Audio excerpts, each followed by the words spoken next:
नमस्कार दोस्तों। Environment science के सबसे बेहतरीन प्लेटफॉर्म इन्वायरो अकेडमी पे मैं सत्येंद्र चौधरी आप सभी का एक बार फिर बहुत बहुत स्वागत करता हूं। दोस्तों, जैसा कि आप सभी लोग जानते हैं, इस वीडियो लेक्चर सीरीज़ में हम इन्वायरमेंटल साइंस के 5000 से ज़्यादा मोस्ट इम्पोर्टेंट क्वेश्चन डिस्कस कर रहे हैं। अभी तक हमने 8 लेक्चर बनाए हैं और मैं उम्मीद करता हूं कि आप सभी को जितने क्वेश्चन हमने डिस्कस किए हैं समझ में आए होंगे। ये इस सीरीज़ का 9th लेक्चर है और इसमें भी हम कुछ इंपॉर्टेंट क्वेश्चन डिस्कस करेंगे दोस्तों। तो यहाँ पे हमारा पहला क्वेश्चन है, production of bioethanol is through fermentation of sugar and starch component. Fermentation जो है उसमें हम स्टार्च और शुगर कंपोनेंट यूज़ करते हैं और यूज़ करके हम उनको फर्मेंट करके बायोइथेनॉल बनाते हैं। अगला क्वेश्चन है, this is the key of speciation of population. Reproductive isolation जो है वो एक मेजर रोल प्ले करता है स्पीशिएशन में। तो ऑप्शन नंबर 20 क्वेश्चन का सही आंसर है। This chemical fertilizer is essential for better rhizobial nitrogen fixation. Phosphorus जो है वो एक बहुत ही इम्पोर्टेंट रोल प्ले करता है जब हम बेटर राइजोबियल नाइट्रोजन फिक्सेशन की बात करते हैं। तो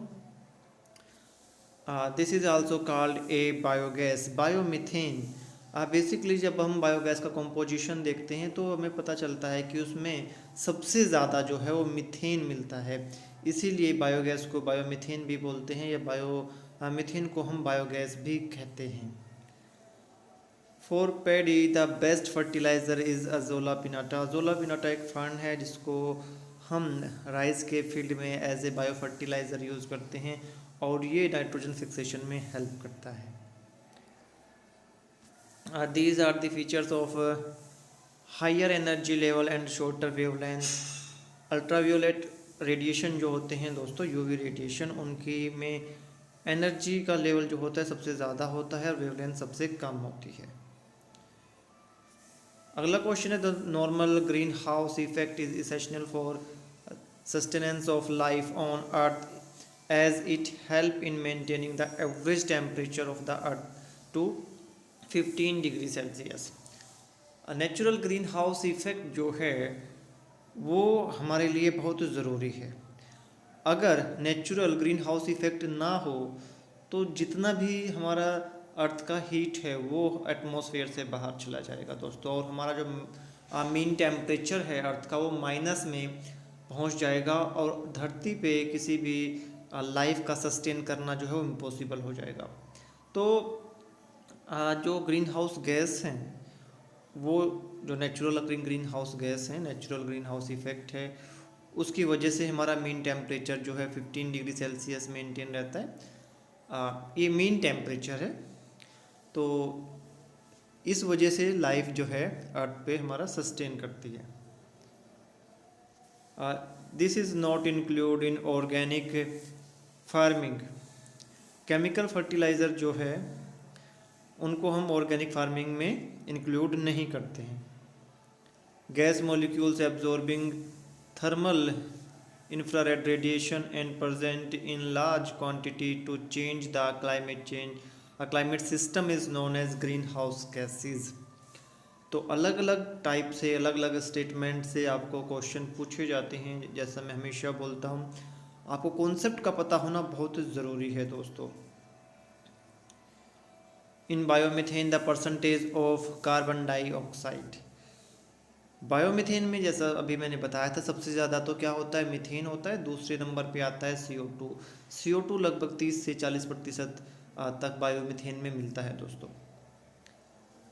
this is the most potent green house gas in term of efficiency. CFC में सबसे ज़्यादा पोटेंशियल होता है ग्रीन हाउस इफेक्ट करने का। अगर आप कंट्रीब्यूशन की बात करो तो इस पर हमने बात कर चुके हैं पिछले क्वेश्चंस में। तो CO2 का कंट्रीब्यूशन सबसे ज़्यादा है, बट एफिशिएंसी CFC की सबसे ज़्यादा है ग्रीन हाउस इफेक्ट कोज करने की। This statement is false about the green house effect. 4 statement दिए हैं और 3 सही हैं, एक जो गलत है वो हमें छाट के बतानी है। इनमें से पहली टर्म है, life on earth is possible due to the green house effect. बिल्कुल सही है, अभी हमने बात की है।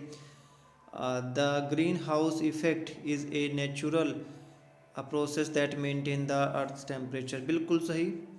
तीसरी स्टेटमेंट जो है C statement, increased emission of green house gases is a natural process, ये एक गलत स्टेटमेंट है। ग्रीन हाउस गैसेज का जो इमिशन बढ़ रहा है वो नेचुरल प्रोसेस की वजह से नहीं बढ़ रहा है, वो ह्यूमन एक्टिविटी की वजह से बढ़ रहा है, या आप ये कहिए कि एंथ्रोपोजेनिक सोर्सेज की वजह से बढ़ रहा है। और जो फोर्थ स्टेटमेंट है, increase emission of green house gases in the atmosphere increase the earth temperature, ये भी एक सही स्टेटमेंट है दोस्तों। बायोरेमिडिएशन क्या होता है? बेसिकली बायोरेमिडिएशन में हम माइक्रोब्स का यूज़ करते हैं इन्वायरमेंटल पोल्यूशन को, पोल्यूटेंट को डिग्रेड करने का। बहुत ही इम्पोर्टेंट ये टॉपिक है बायोरेमिडिएशन की। अगर आप बात करो तो लगभग एक क्वेश्चन जो है हर टाइप के कंपटीशन में मिलता है, अगर आप इन्वायरमेंट से रिलेटेड कंपटीशन की बात करो तो। Limitation of ecological pyramid involve all of these statement except, तो 4 स्टेटमेंट हैं और 4 स्टेटमेंट में से 3 स्टेटमेंट जो हैं वो हमें लिमिटेशन बताती हैं इकोलॉजिकल पिरामिड की, और जो एक स्टेटमेंट है वो लिमिटेशन नहीं होगी, हमें इसे सेग्रीगेट करना है। पहली स्टेटमेंट है they assume a simple food chain and they do not consider food web, बिल्कुल सही। ये एक लिमिटेशन है इकोलॉजिकल पिरामिड की। इन द इकोलॉजिकल पिरामिड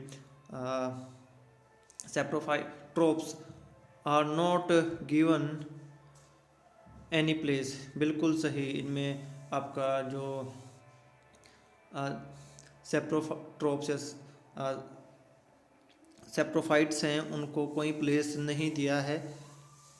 और तीसरी स्टेटमेंट जो है they don't take into account the same species belonging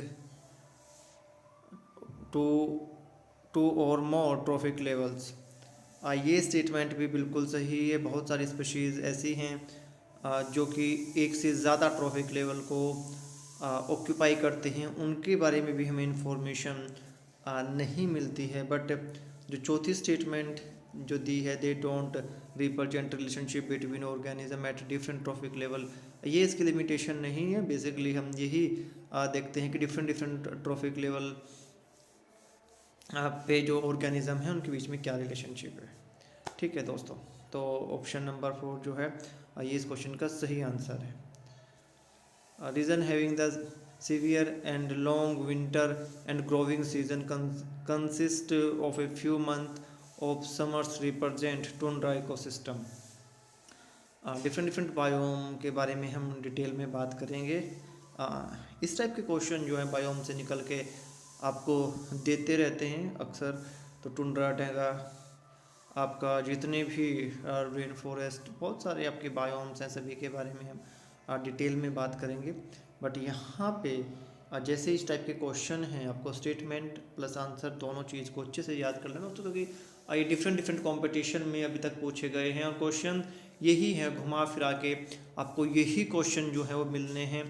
बस आपको कॉन्सेप्ट पता होना चाहिए और आपका दिमाग खुला हुआ होना चाहिए, स्टेटमेंट को आपने सही तरीके से पढ़ना है दोस्तों। तो उम्मीद करता हूँ कि जितने क्वेश्चन हमने यहाँ पे डिस्कस किए हैं वो सभी आपको समझ में आए होंगे। फिर भी अगर कोई डाउट है आपको मेरी किसी भी एक्सप्लेनेशन पे, किसी भी क्वेश्चन पे, किसी भी वीडियो पे, किसी भी नोट्स पे, तो definitely you can ask me and I will try my best कि मैं आपको जल्दी से जल्दी सॉल्यूशन दूँ। दोस्तों सीखते रहिए, मुस्कुराते रहिए, मेरी बेस्ट विशेज़ आपके साथ में है। God bless you, thank you दोस्तों।